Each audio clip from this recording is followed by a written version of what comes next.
tentang mitos-mitos di Gunung Lawu. Halo gengs, kembali lagi bersama saya di channel Rips Creator. Gunung Lawu. Gunung Lawu merupakan gunung yang mempunyai keindahan dan mempunyai banyak beragam panorama yang memukau gengs. Terletak di daerah perbatasan Jawa Timur dan Jawa Tengah.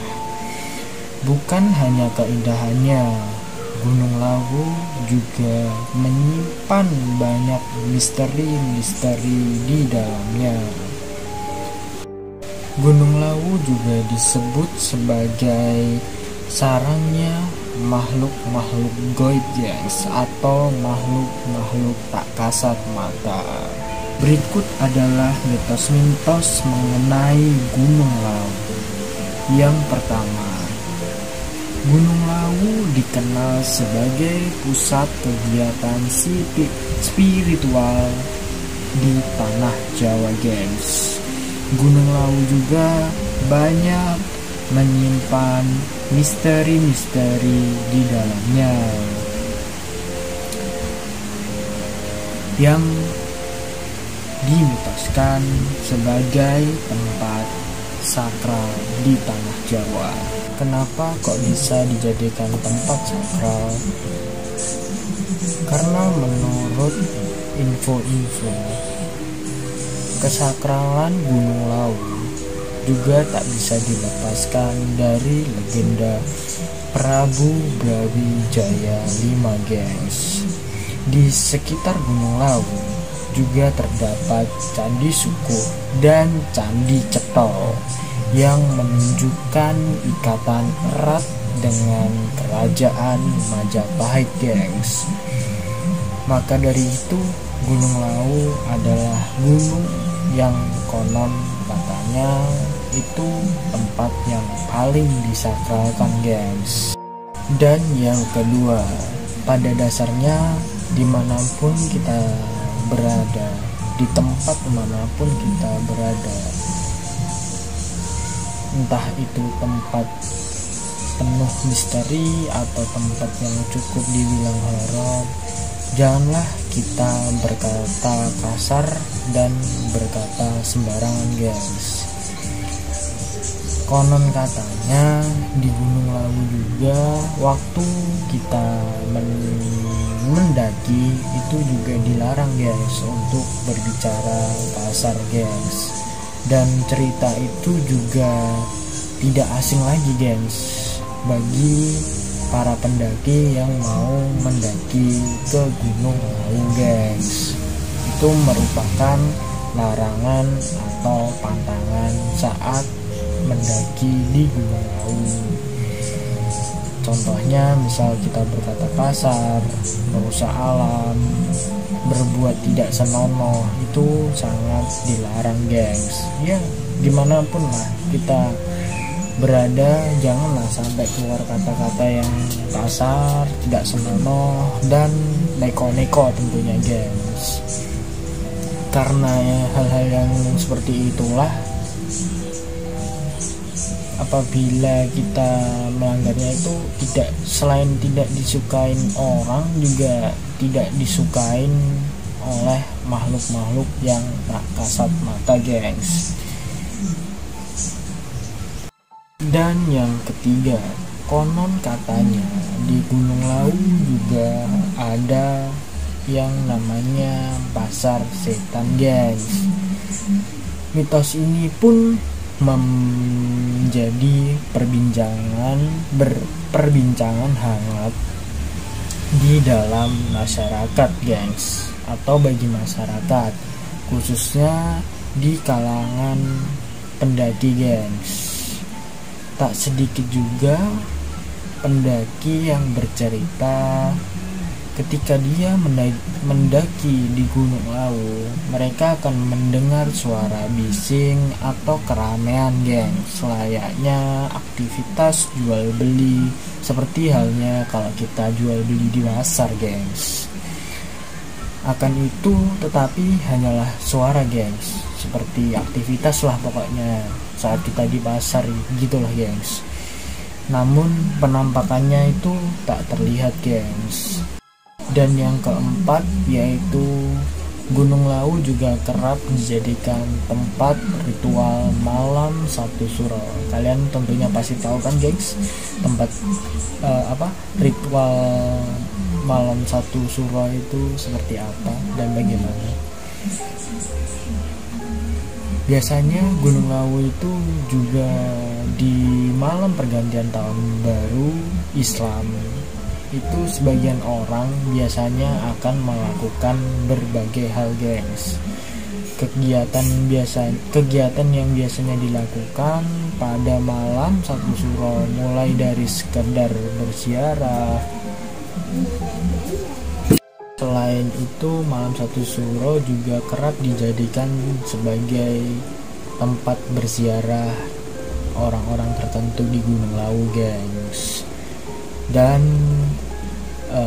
hingga bersemedi dan berdoa. Kebanyakan orang itu berdoa meminta kelancaran rezeki maupun karir gengs. Tempat itu pun di Gunung Lawu gengs. Hal tersebut dijelaskan gengs oleh masyarakat sekitar Gunung Lawu. Ada juga yang mendaki atau banyak orang mendaki, rombongan itu datang ke Gunung Lawu untuk meminta sesuatu gengs, apa keinginan kita gitu. Biasanya kita melaksanakan ritual pada malam suro itu tepatnya di Gunung Lawu gengs. Dan selanjutnya yang kelima ada yang namanya burung jalak lawu gengs. Beberapa cerita juga dari orang-orang pendaki yang mendaki Gunung Lawu. Beberapa cerita mengatakan keberadaan jalak lawu akan datang ketika ada pendaki yang tersesat gengs. Seolah-olah burung yang berwarna hitam itu menuntun para pendaki agar sampai ke tempat tujuan gengs. Jadi burung jalak lawu itu baik gengs. Mitos yang mengatakan bahwa jalak lawu ini juga merupakan jelmaan dari prajurit yang mengantarkan Prabu Brawijaya ke puncak Gunung Lawu gengs. Dan yang terakhir, di puncak atau di daerahan Gunung Lawu itu konon katanya ada warung tertinggi di Pulau Jawa.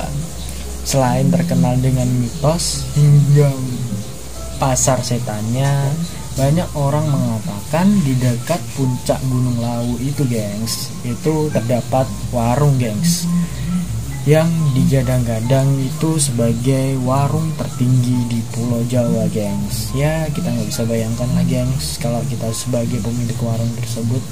Kalau saya pribadi naik ke atas gunung puncak, kita kayak supply memberikan stok di warung tersebut. Kalau habis kita beli lagi ke bawah, nggak tahu lah gengs gimana rasa capeknya. Tapi ini cukup luar biasa gengs dan cukup hebat gengs. Dan diketahui penunggu warung tersebut itu bernama Boyem gengs. Dan tak sedikit yang heran mengapa wanita paruh baya tersebut bisa mendirikan warung di puncak atau di dekat puncak Gunung Lawu gengs. Dan logikanya kalau saya mikir ya gengs ya, bagaimana ya gengs ya cara mengangkut barang-barang ke atas. Iya gengs ya, kalau saya sebagai si pemilik warung tersebut yang mendirikan di atas puncak gunung atau yang mendirikan di gunung apalagi di puncak, nggak kebayang gengs kalau waktu mengangkut barang-barang ke warung atau ke atas itu gimana ya gengs ya. Kalau saya pribadi pasti bisa semaput gengs, tapi ini ada gengs namanya Mbok Yem akan tetapi dan keberadaan warung Mbok Yem ini menjadi surga gengs, kata para pendaki itu menjadi surga bagi para pendaki-pendaki yang ingin mampir dan rehat di warung tersebut gengs. Banyaklah katanya itu tersedia makanan seperti gorengan, mie rebus, hingga camilan lainnya gengs, dan cukuplah. Gak bisa bayangin ya gengs ya, ada warung gengs tertinggi di Pulau Jawa, tepatnya di dekat puncak Gunung Jawa, di Gunung Lawu deh. Gak bisa mikir, aku juga gak bisa mikir bagaimana ya caranya ngantar barang ke daerah tempat tertinggi loh gengs. Ya itulah mitos.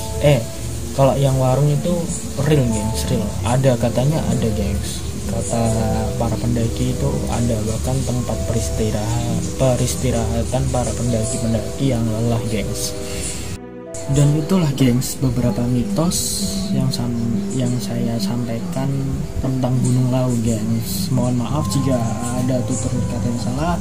Terima kasih sudah menonton channel saya. Thanks for watching gengs. Salam.